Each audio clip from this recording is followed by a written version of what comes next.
Pigweed here. Today we review a brown ale and discuss the amazing life of Benjamin Franklin.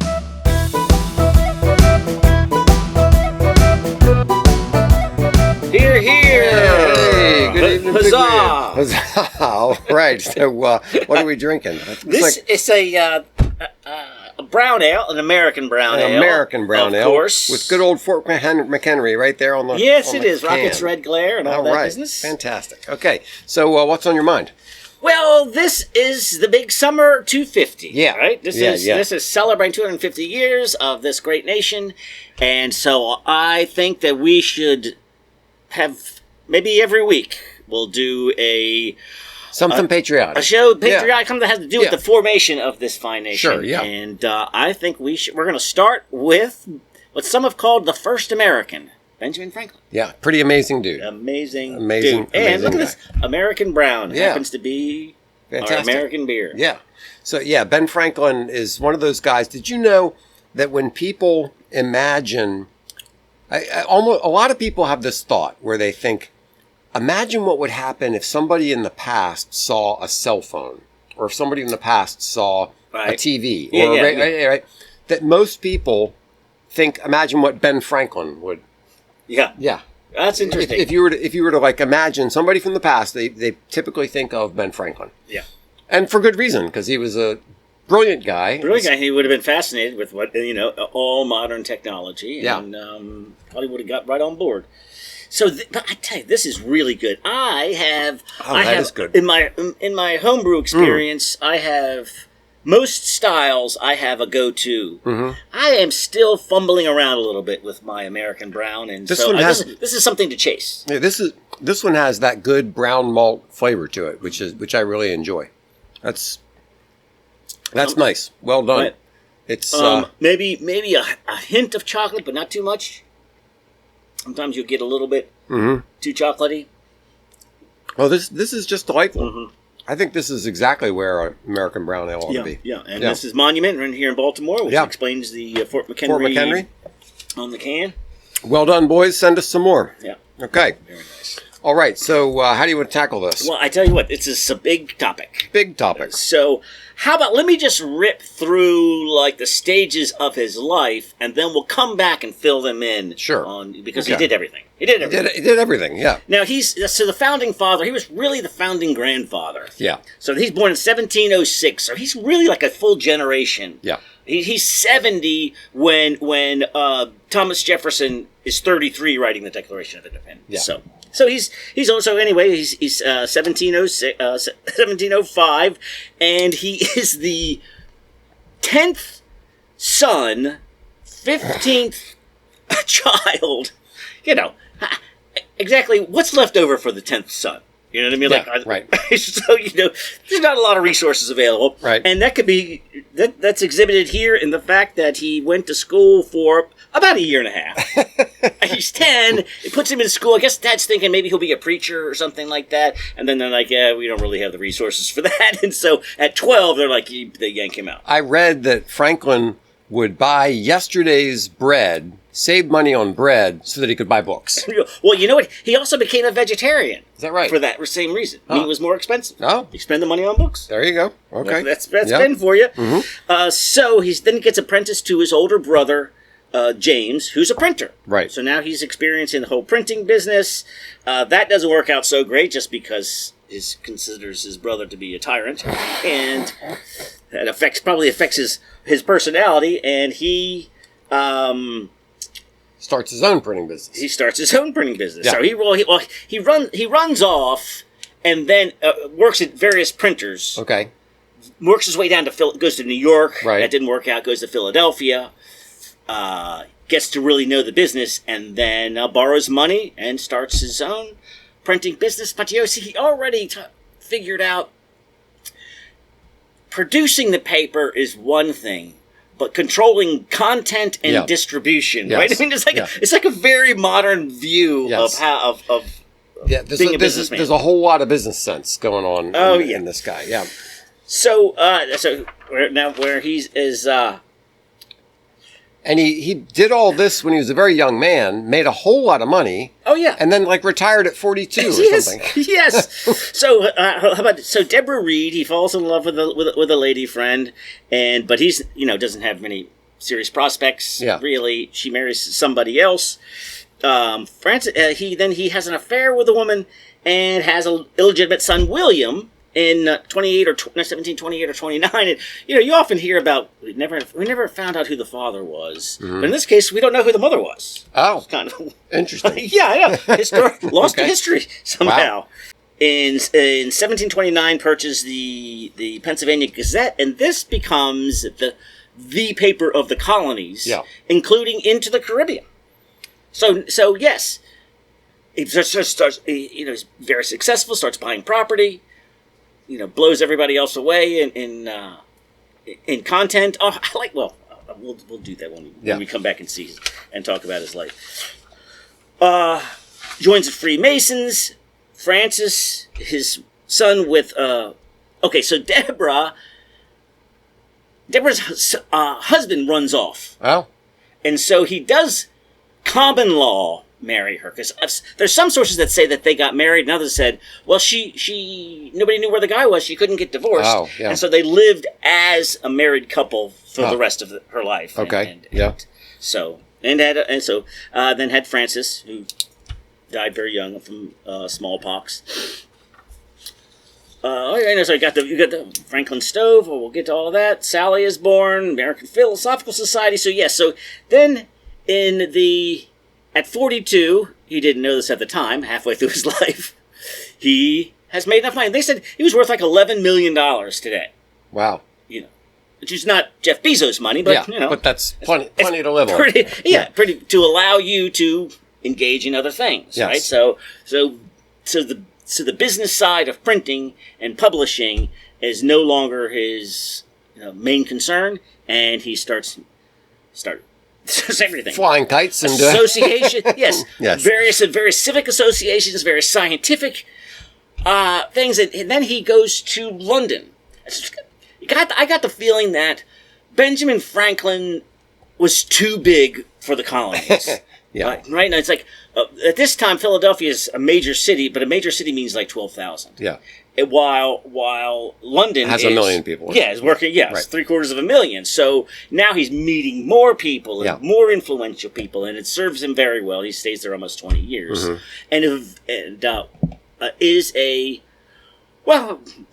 Is a loyalist until he isn't. Yeah. And then when he isn't, he comes back in 1775 to be a part of what's happening. And he helps with the Constitution. Then Did you see the musical 1776? I did not. It's fun. Uh-huh. It's a little silly, but it's a musical thing about the writing of the Declaration of Independence and the meetings and all that. And there are some fun songs and various things in there. And of course, Franklin plays a big role in there. Better. But you ought to see it. It's a fun, silly musical. So yes, part of the Constitution, the Convention, right? Convention. He's instrumental in the writing of the Declaration of Independence, Gang of Five, or whatever they're called. We'll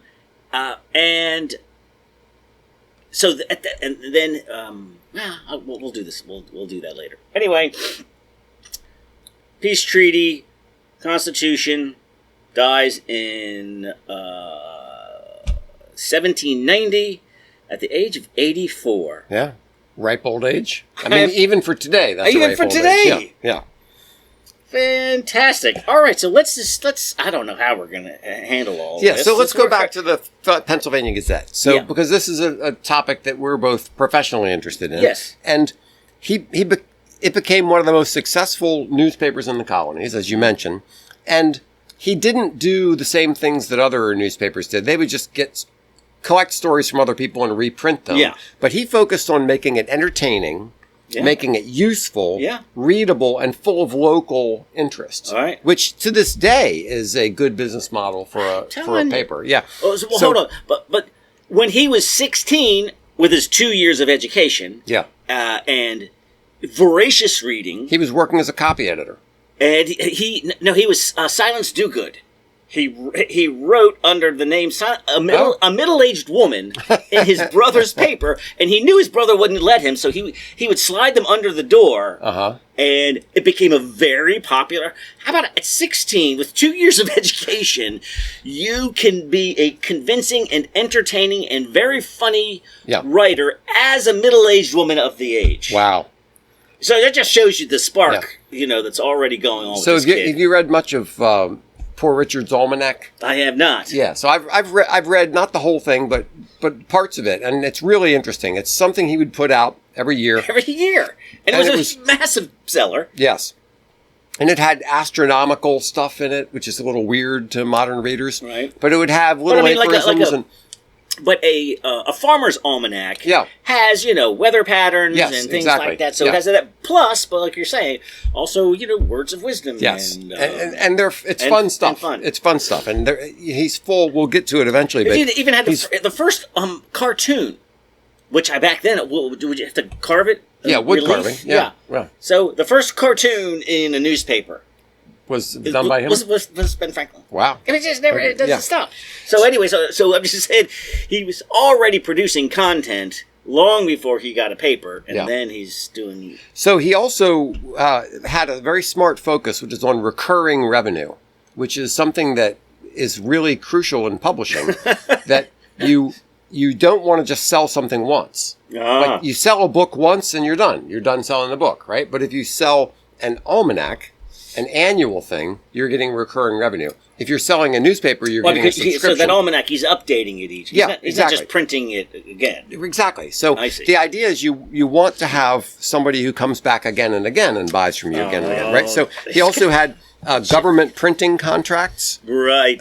There were pamphlets and forms and stationery. And also currency, I think. Yes. Mm-hmm. He became like the official... After he was the official printer for the state of Pennsylvania, he became the official printer for New Jersey. I mean, no wonder he got rich. Yeah. Government contracts. Every $5 you print, you just take one. No, I just made that up, but yeah. So he was a genius businessman, and he franchised his model for a print shop into other towns. Is that so? Yeah. And then he also was a master networker. He would meet a lot of people, and a lot of times in business it's not what you know, it's who you know, and he definitely knew that. Social, very very aware of image. Yeah.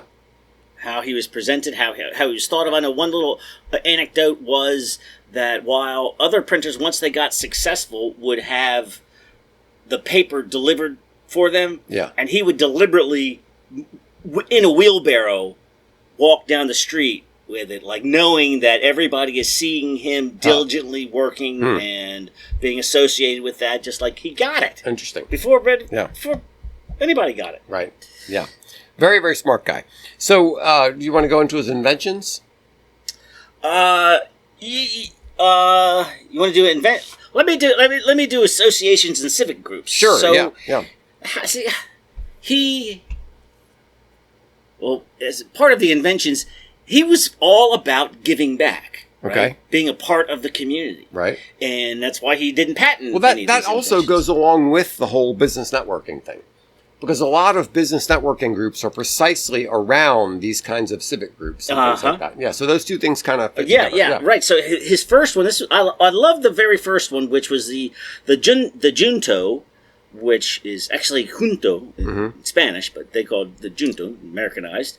Also, the Leather Apron Club, meaning it was tradesmen. So this is not a town full of of intellectual, a group full of intellectuals. Movie stars or anything like that. No. He's not talking about these philosophers and professors. He wants a discussion club for mutual improvement, debate, and practical projects. But so his whole life, even if he's the most famous person in the American in the world, maybe person, he was B. Franklin, printer. He always, there was a certain amount of humility, even with all of his fame. So the first lending library, the Pennsylvania hospital. Oh yes, he one of his houses burned down, And so he started a fire department, and fire insurance. Yes. So Yes. it just So I wrote at the top of my notes here. Ben Franklin, relentlessly practical. he organized a militia for Right. because of the pacifist Quakers weren't doing enough to protect the western frontier of Pennsylvania. Yeah. Somehow he got involved in that. Charity drives. He's like the local mayor. He's like the local mayor and a scientist and an inventor and a businessman and all those things. Right. And so what kind of things was he making? So his brother, I'm not sure which brother, had suffered from bladder stones. Okay? Yeah, this one. And the only available catheters at the time were rigid and painful. So he invented a flexible urinary catheter. And that sounds painful. Yes. Like you could imagine compared to a non-flexible urinary catheter. Yes. Okay. He invented the glass harmonica, which is a musical instrument, which is very interesting. It is. It's like a bunch of bowls nested inside one another. Yes, ever nested. Yeah, like ever smaller. And you spin them, and there are some very strange things about the glass harmonica. People had this idea that the sounds that it produced were very eerie. Yeah. And people at this time were really into weird stuff like spiritualism and mesmerism and other kind of weird stuff. Yeah. And they associated these weird sounds with weird mental states. And there came to be an association between playing the harmonica and going crazy. And there's all these theories about why was that? Yeah. And one theory was that the sounds themselves were causing people to go crazy. Right. Probably the most likely theory is that they were lead crystal glasses, and that they had lead painted rims around them. And the people who were handling this all the time got lead poisoning. Oh, like Mad Hatters. Yeah, like Mad Hatters. Yeah, right. So you've seen people with a bunch of glasses. Yeah. Just. But you can only make two sounds at a time with your two fingers.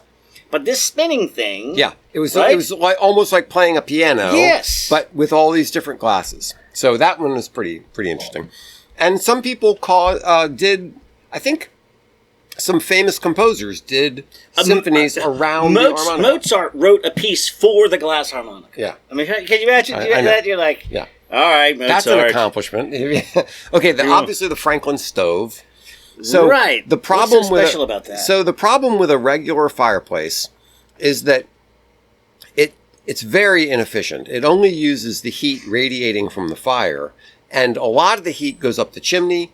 And what it does is it causes drafts, so it's pulling air from other parts of the house. And so fireplaces really aren't very efficient at warming a home. He's like, I can fix that. Yeah. So he designs a metal box that sits in front of the fireplace that redirects the airflow so that the heat is being dissipated not from the fire, but from heating up the metal box.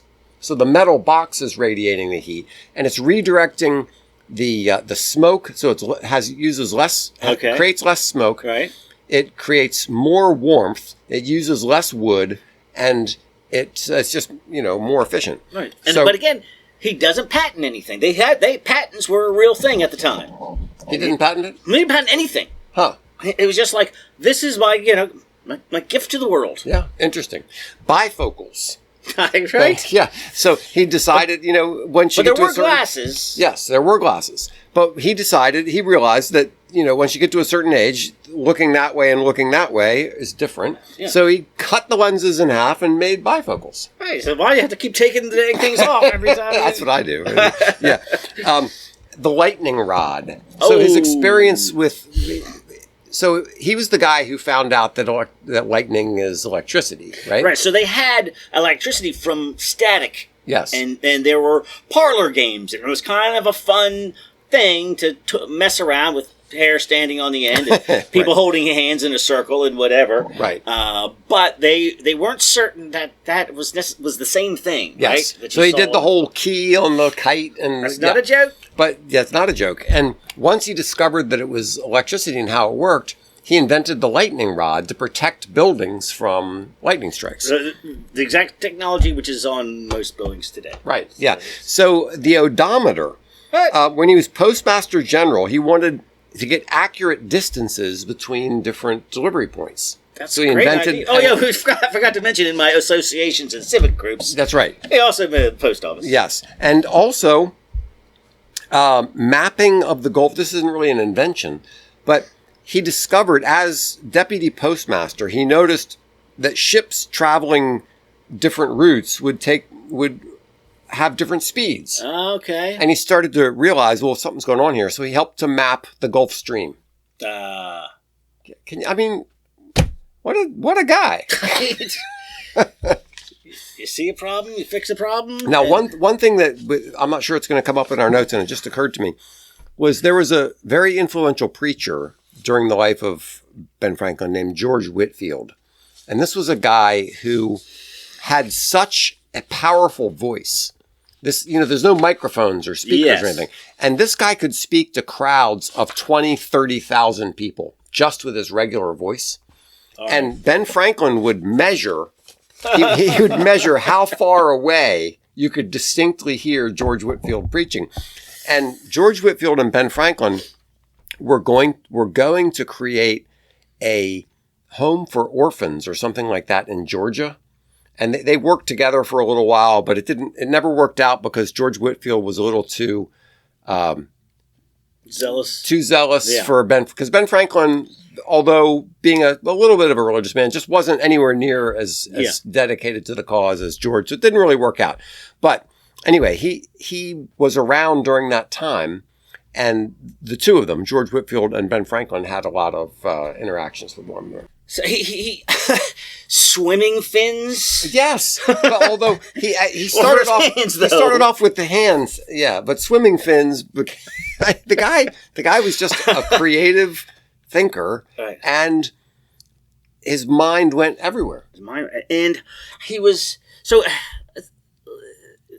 Are we done with the inventions? done with you think? inventions, Because yeah. I want to talk about just his personality and approach to the world. Yeah. Seemed to be just very. This drive, this self-learning. He gets his first job in the apprentice. An apprentice in a print shop. Yeah. But he has access to books. Yes, And he also, was connected to booksellers. yes, And they would let him borrow a book after closing time as long as he returned it in the morning and didn't, mess it up, mess Yeah. up the book. Right. So he would spend his evenings reading. He would spend, he talked about his religious deism or whatever. But one of the reasons he stopped going to church is, well, he needed Sunday just to study things, just to learn things.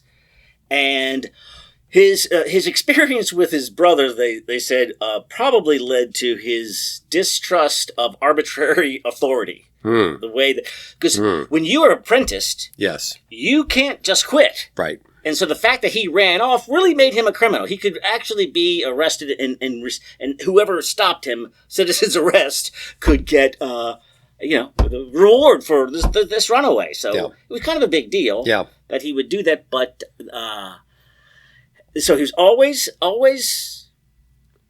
questioning authority. and trying to keep company with interesting people. Yes, Becoming an interesting person himself, because interesting people are people who are interested Yes. in lots of things, and a bit of a ladies' man. Yes. We find out about this illegitimate child, and we've all used to seen take- we've all seen the portraits of the man, and It doesn't seem like he's all that attractive of a guy, but apparently he was. Well, of course, wealth attracts women, and also you're not being entertained by stuff all the time. A lot of time you're just talking to somebody, and he was very interesting. He was a fascinating man, yes. and women found that attractive. Supposedly, he would take air baths.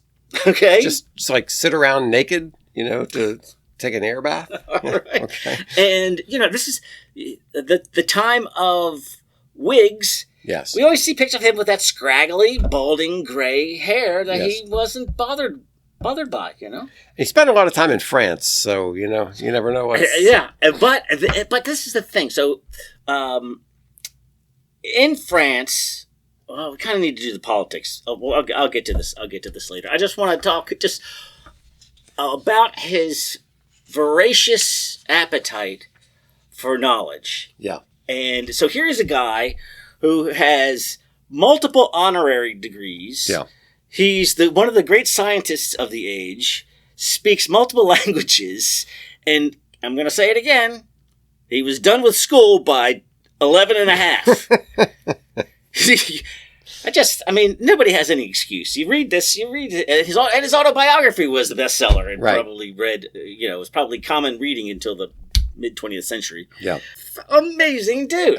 Very, very impressive fellow. Okay, so then I get to the politics here.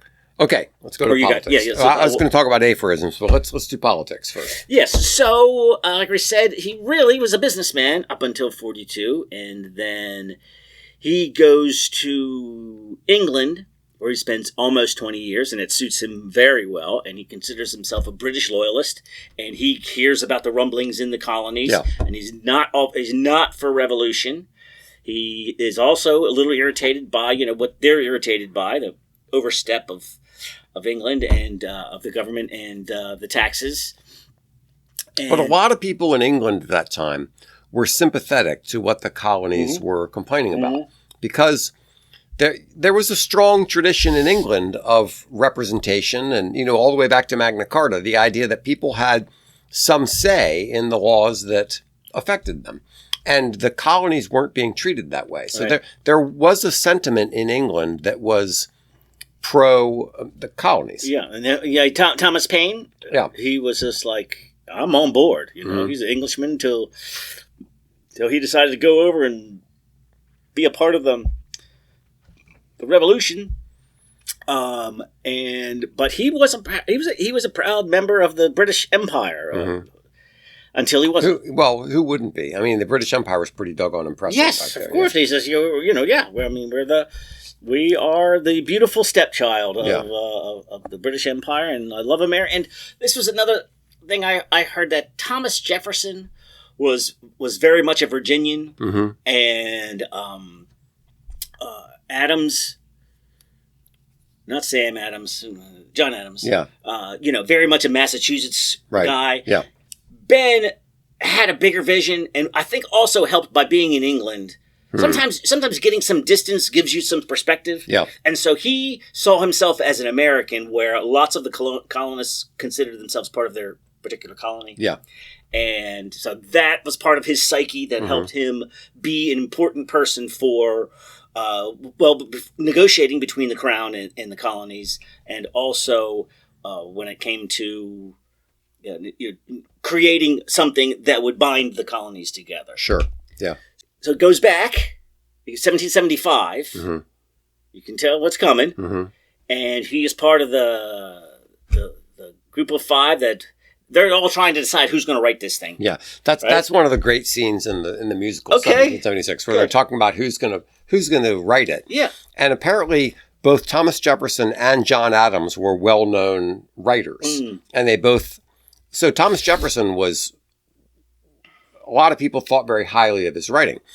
The problem with John Adams was, Mr. Adams, dear Mr. Adams, you're obnoxious and disliked. You know it's true.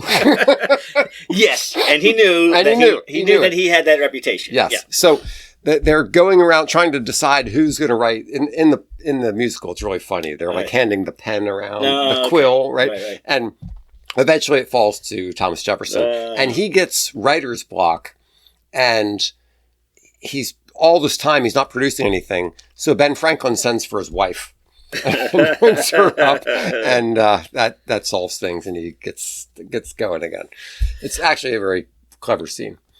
inalienable rights. Yes, or unalienable rights. Right. Apparently they debated. Apparently Adams and Jefferson had an argument about whether it was inalienable or unalienable. Right, but he was like, it was originally, Ben Franklin's was like sacred and eternal or something like that. And then they're like, that's a little too religiously heavy-handed here. How about? So, so he's involved in that. War breaks out. He goes to France. So after he just spent 20 years in England as a loyal British subject. Right, yeah. And now he's like, well, we need some backup here. Goes to England's enemy. Yes. Yes. And then spends 2 years trying to get France on board. Yes. And really, I mean, I think a lot of it was him. Again, I just can't imagine how things, you get a message from somebody on a ship.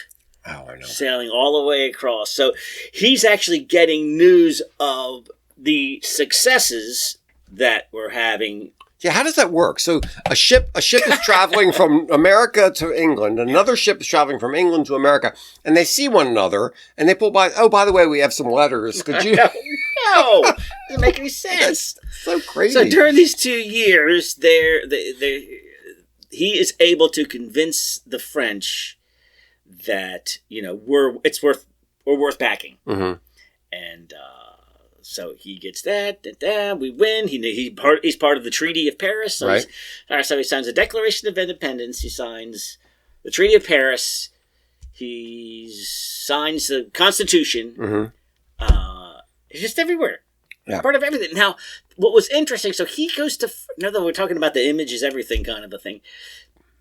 He wears a coonskin cap in Paris and cultivates this sort of folksy backwoods philosopher. Sure. Which, that guy had never been to the frontier or backwoods. I mean, he was a city boy, but he knew what he was doing. He knew marketing and branding. Yes. All of that stuff. Yes. Amazing. Yes. Amazing. Yeah. All right. So hold on. What was our date on Poor Richard?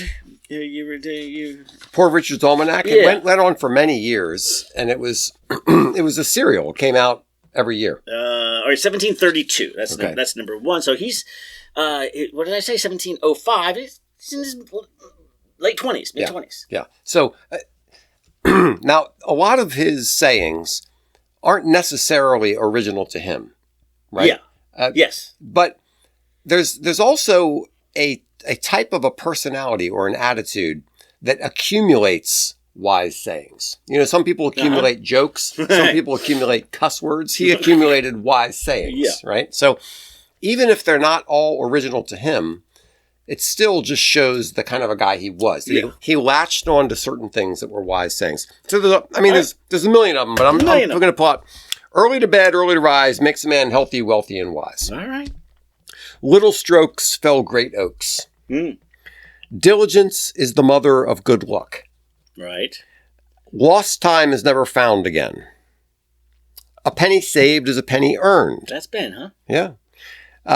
Beware of little expenses. A small leak will sink a great ship.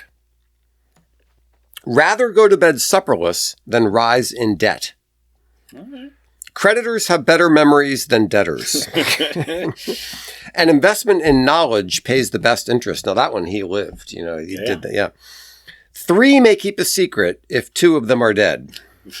Right. Fish and visitors stink after 3 days. That's Ben? Yeah. He that lies down with dogs shall rise up with fleas. Yeah. Keep your eyes wide open before marriage, half shut afterward.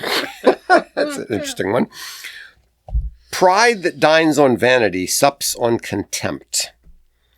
Those who would give up essential liberty to purchase a little temporary safety deserve neither liberty nor safety. And that's a popular one. That's been reduced down to, you know what I mean? Yeah. It's also a little bit misapplied because it was really talking about a specific issue in the Pennsylvania Assembly, but that comes from him. But now they make it sound like any amount. Yes. Anybody who gives up any amount deserves. Well, I mean, That's not the point. Give some Exactly. amount of liberty. Of course. Yes. Yeah.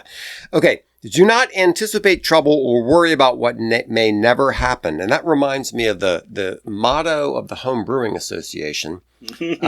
Don't worry, have a home brew. Because worrying is like paying interest on a debt you may never owe. Ah. Yeah, similar kind of a quote. Well done is better than well said. Either write something worth reading or do something worth writing. That's a good one. And then here's a couple that are of uncertain origin but are often attributed to Franklin. Tell me and I forget. Teach me and I remember. Involve me and I learn. Okay. Beer is proof that God loves us and wants us to be happy.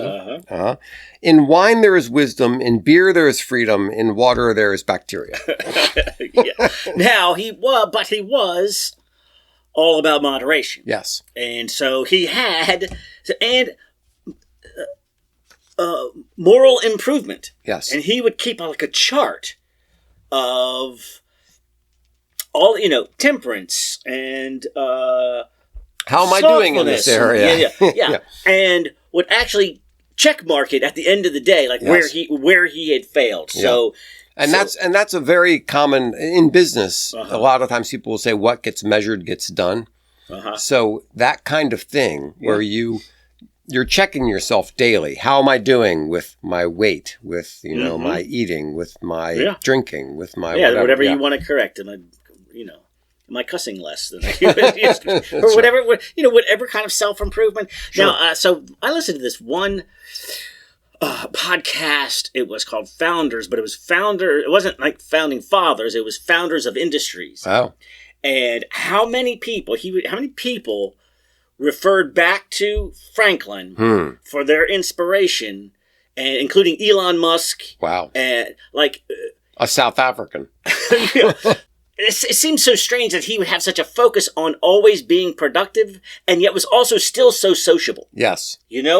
Somehow he could do but I guess even his social ability was not idle chit chat. Yeah. Well, there's a point to being social. Yeah. Because he in business the whole networking. Yes. So there is a practical realistic reason to be going around talking to people and going to dinner parties and all, because you can meet people and you can learn things. And how did he write that column about what a middle-aged woman thought about that, unless he had been spent some time with one talking to middle-aged women? Because what are the concerns of a middle-aged woman? He couldn't just make it up out of 16. Right. Yeah. Yes. So he must have have done. So probably every social engagement wasn't chit chat to him. Mm-hmm. What am I learning about human nature? So I remember years ago I had surgery on my knee and I went to the physical therapist, and he would look at the way you walked and say you need to do this and that. And I said, Tom, do you do that to everybody? He said, all the time. He can't walk down the street and not say, that guy needs to do this exercise. Right? Those shoes are terrible for you. Yeah. So I imagine Franklin, with his mind, in every social circumstance, is doing something similar. He's applying some sort of a... What can I learn from this? What advantage can I get from this? Yes. What lesson can I take? Yeah. How can I further some other thing? How can I translate what this person is doing into a wise saying? To avoid this, to do that. Right, or to some valuable business advice or something. Yeah. So, I really just... America is just amazingly blessed that we had this guy. Remarkable dude. Yeah. Well, he was brilliant. He was interesting. He was charming and affable, eclectic, interested in everything. Yeah. Which I think makes him the perfect namesake for the studio that we're in. I mean, we are in Ben Franklin's studio. I kind of think of the P&C show as really the Ben Franklin of podcasts. Okay, there we go. I hope somebody else does. Cheers.